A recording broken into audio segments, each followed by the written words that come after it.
Ano po, para sa problema po ngayon, pansin ko po, puso po ngayon kay Nels Cap.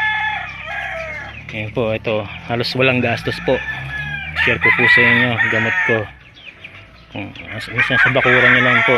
Ako po, nasa bakuran ko lang. Pero, may bibilin din po kayo kung hindi po ganun kabigat. Bawang lang po. Bawang at haluan nyo po ng oregano kung meron kayo, okay. Tapos yung higad-higaran, maghanap lang po kayo sa tabi-tabi dyan. Dito po nakakalat po higad-higaran dito sa farm ko. Kaya sarili ko pong tuklas lang ngayon. Dahil nagamit ko po sa mga manok. Tapos nagtatanong po sa mga kaibigan kung nagamit din daw po sa tao yung higad-higaran sa mga baby. Nakukuluan lang po. Nakakatas yung katas po naiinom sa baby pagka may mga ubos-sipon. Ito, mukhang effective naman po.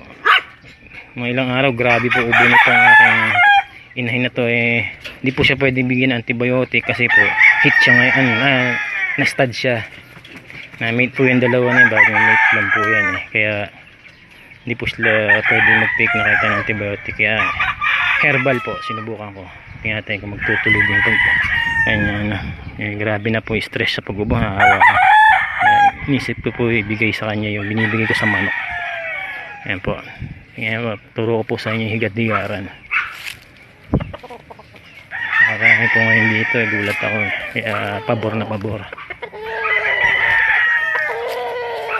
Ayan po ang higad-higaran. Ayan. Dahon po niya nalalapad. Ipakuluan nyo lang po kung mga isang dakot makuha nyo. Ayan, napakarami po yan, nakakalat.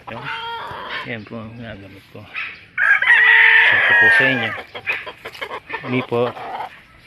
Ayan, higad-higaran. Yung meron pong bulaklak na ganito. Ayan ang bulaklak niya po. Ayan.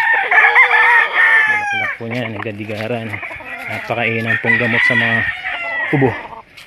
Ubo-ubo ng manok. O halak. Tapos sa aso rin po, ganun. Ang ganda po sa aso. Ayan. Medyo okay na po. Bahagya na lang ubo ng aking inahin. Ayan, mated po yan sana gumaling.